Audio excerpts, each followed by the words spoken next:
Good morning my dear student. Carboxylic acid का acidity से related मैंने आपको पार्ट 3 में बताया और उसी को आगे कंटिन्यू कर रहा हूं और उसी को आगे कंटिन्यू करते हुए अपन देखते हैं। देखिए एसिडिटी से रिलेटेड मैंने काफी कुछ चीजें बताई आपको कुछ एसिडिक ऑर्डर लिख रहा हूं। अगर CF3COOH लेते हो इसकी एसिडिक स्ट्रेंथ ज्यादा होती है CCl3 और COOH से।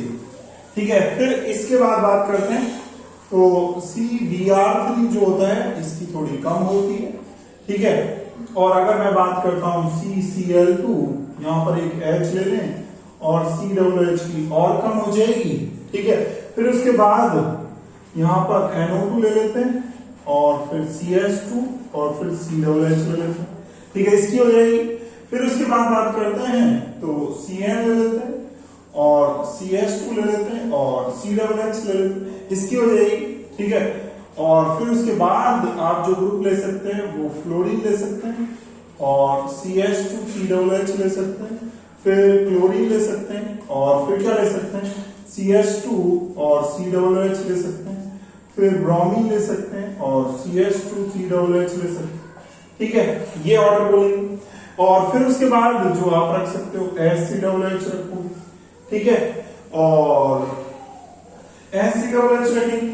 HCOOH से थोड़ी जो कम होती है वो होती है C6H5 COOH की होती है।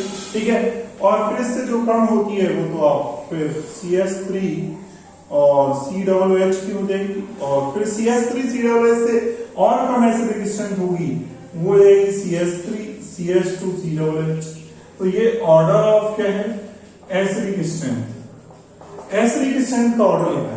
अभी किस बेसिस पे देखो CF3 है, यहां पर मैंने बताया अच्छा इलेक्ट्रॉन विड्रॉइंग ग्रुप है, उससे थोड़ा वीक है, तो ये इलेक्ट्रॉन विड्रॉइंग नेचर के बेसिस पे रखते जा रहे हैं। यहां पे 2 इलेक्ट्रॉन विड्रॉइंग ग्रुप है Cl और यहां पर बात करते हैं एक NO2 है, तो 2 ही ज्यादा अपन बोलेंगे एसिडिक स्ट्रेंथ। ठीक है, फिर Cn और बाकी आपको बताइए कि क्लोरीन से अच्छा इलेक्ट्रॉन विड्रॉइंग ग्रुप है, फिर ब्रोमीन वगैरह HCOOH और ये अच्छा है। थोड़ा फिनाइल का थोड़ा सा क्या होता है, थोड़ा सा प्लस आई इफेक्ट होता है, इस वजह से पीछे चला गया। इनके प्लस आई और ज्यादा होते हैं तो और ज्यादा वीक एसिड बन गए। ठीक है, ये आपने बोलेंगे। तो ये आपने देखी। अच्छा, एसिडिक स्ट्रेंथ को आपने समझा। और एक अगर मान लो एसिड अगर आपको दिया जाए ये जैसे CH3COOH है, इस एसिड को तोड़ोगे तो आप किस में तोड़ोगे CH3CO नेगेटिव और H प्लस में तोड़ोगे। देखें अब एसिड है तो एसिड के लिए एक कांस्टेंट फॉर्म में लेते हैं Ka, जिसको बोलते हैं एसिड डिसोसिएशन कांस्टेंट। क्या बोलेंगे इसको एसिड डिसोसिएशन और क्या बोलेंगे इसको कांस्टेंट। एसिड डिसोसिएशन कांस्टेंट इसको बोलेंगे। और ये एसिड डिसोसिएशन जो कांस्टेंट होता है वो क्या लिखते हो आप, इसमें लिखेंगे प्रोडक्ट की कॉन्सेंट्रेशन। ठीक है, CH3 और COO नेगेटिव। ठीक है, और H प्लस और क्या लिखेंगे डिवाइड में लिखेंगे CH3COOH की कॉन्सेंट्रेशन, ये अपन लिखेंगे। अब देखो यहां से H प्लस की कॉन्सेंट्रेशन अगर बढ़ाओगे इसमें तो H प्लस की कॉन्सेंट्रेशन बढ़ने से Ka की वैल्यू बढ़ेगी, एसिडिक स्ट्रेंथ बढ़ेगी और pK की वैल्यू फिर कम होगी। ठीक है, pK की वैल्यू कम होगी और H प्लस बढ़ता है तो आपको पता है एसिडिक स्ट्रेंथ क्या होती है, एसिडिक स्ट्रेंथ जो होगी वो क्या हो जाएगी अपनी एसिडिक स्ट्रेंथ वो बढ़ जाएगी। ठीक है, तो ये चीज आप याद रखोगे। चलो एसिडिटी से रिलेटेड मैंने आपको काफी कुछ बता दिया। अब जो बात करते हैं आगे एसिडिक स्ट्रेंथ के बाद जो आगे मैं आपसे बात करूंगा ये जो है किसकी वजह से रिएक्शंस थी, ये थी OH बॉन्ड के ब्रेक होने की वजह से। अब जो मैं बात कर रहा हूं OH बॉन्ड को ब्रेक किया है, अब की बार मैं बात करूंगा COH बॉन्ड को ब्रेक करेंगे तो फिर क्या होगा देखो। तो अब की बार जो रिएक्शंस हैं reaction due to breaking of COH bond, COH bond को ब्रेक करेंगे तो क्या क्या रिएक्शंस होंगी यहां से देखेंगे आप। तो मैं हेडिंग डाल रहा हूं reaction due to breaking of COH bond. तो देखें जरा reaction due to breaking of COH bond. COH bond की वजह से ब्रेक होने की वजह से क्या रिएक्शंस होंगी। तो देखें एक तो है formation of acid anhydride, acid anhydride का फॉर्मेशन। तो देखिए फॉर्मेशन ऑफ एसिड एनहाइड्राइड, तो देखिए यहां पर अगर मान लो आप ये ले लेते हो, ठीक है, R C double bond O और E H plus H O और सी डबल बॉन्ड ओ और ये आर, ठीक है, ये आपने ले लिया। तो आप क्या करो, यहां से आप इसको हीट कर सकते हो, यहां पर P2O5 रख सकते हो, ठीक है, P2O5 ये रख सकते हो। ये यहां से वाटर को क्या कर देगा, बाहर कर देगा, और बाहर करने पर फिर क्या होगा, ये जुड़ जाएंगे आपस में से, R C double bond O, ठीक है, और फिर उसके बाद O, फिर सी डबल बॉन्ड O, ठीक है, और फिर आर। ये जो बनेगा इसको बोलेंगे एसिड एनहाइड्राइड, एसिड एनहाइड्राइड बोलेंगे, ठीक है। तो यहां पर आपको कोई डिहाइड्रेटिंग एजेंट चाहिए जो वाटर को निकाल दे, तो इसको बोलते हैं डिहाइड्रेटिंग और एजेंट, ये अपन बोल सकते हैं इसको। P2O5 जो होता है डिहाइड्रेटिंग एजेंट है, वाटर को बाहर कर देता है, अच्छा खासा डिहाइड्रेटिंग एजेंट है ये, तो ये वाटर को बाहर कर देगा, ठीक है।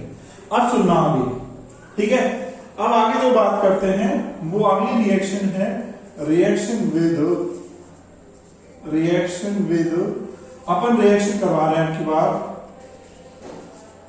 PCl3, PCl5 और SOCl2, इनके साथ रिएक्शन। तो देखना अगर मान लो RCOH है, इसकी रिएक्शन SOCl2 से करवाओगे तो फिर क्या होगा, यहां से देखो एक SO और एक O मिलके क्या होगा, SO2 बन जाएगा, ठीक है, यहां से एक H और यहां से एक Cl मिलके HCl बन जाएगा, ठीक है, और एक R और एक इसमें से Cl मिलके क्या बन जाएगा, RCl बन जाएगा, ठीक है, RCl बन गया।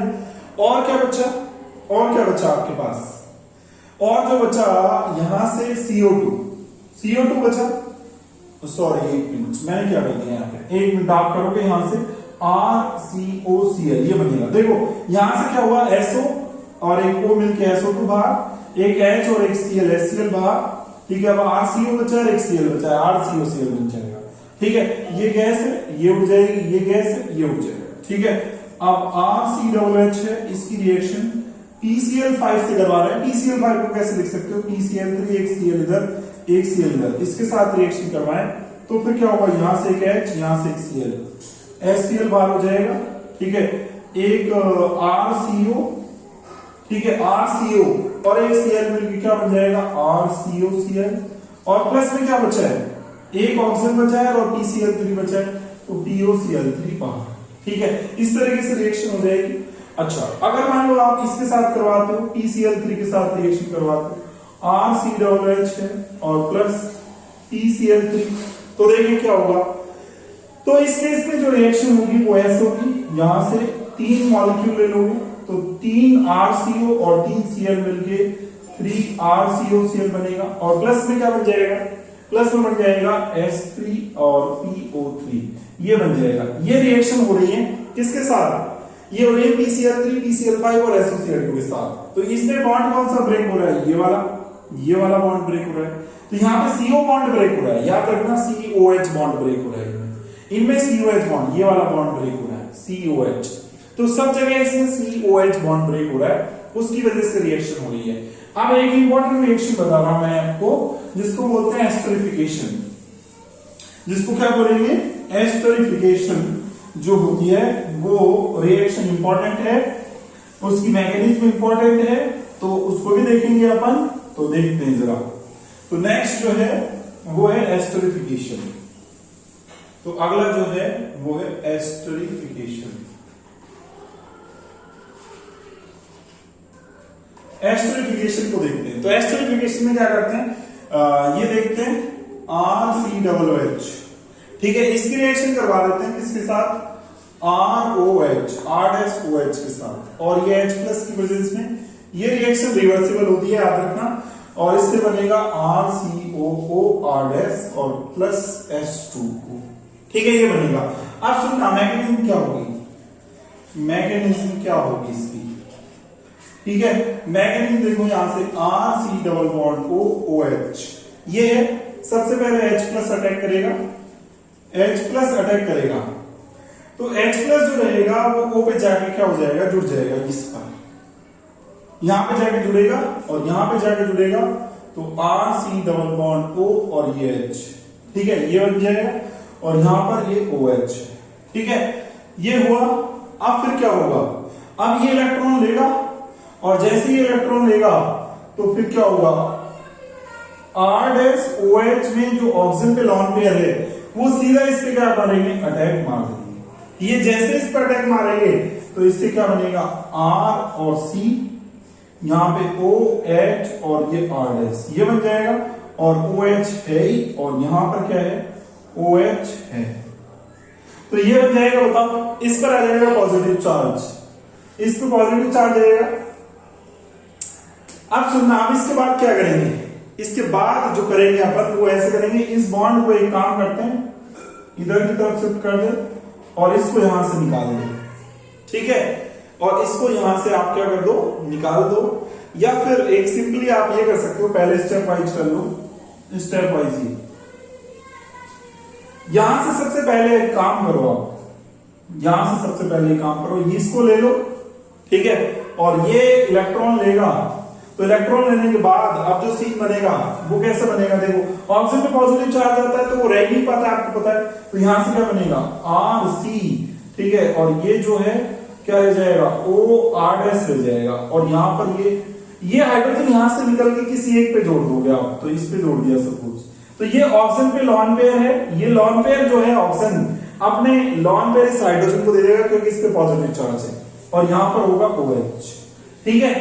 फिर क्या करोगे, फिर उसके बाद आप जो है यहां से आप क्या करोगे, इसको बाहर निकालोगे, ठीक है, और इसको बाहर निकालोगे तो ये बॉन्ड के इलेक्ट्रॉन इधर जाएंगे फिर, ठीक है, और H प्लस भी बाहर हो जाएगा, H2 भी बाहर हो जाएगा, इससे फाइनल जो बनेगा आपके सामने वो ये देख लो एक बार, यहां से देखो H2 भी बाहर हो जाएगा, एक स्टेप में कर रहा हूं मैं, H प्लस भी बाहर हो जाएगा, डबल बॉन्ड इधर आ जाएगा, तो यहां से जो बनेगा RC डबल बॉन्ड O, तो ये रह गया और ऊपर रहेगा OR-, तो ये क्या बन गया, ये एस्टर बन गया। तो इस तरीके से अपन बोलेंगे।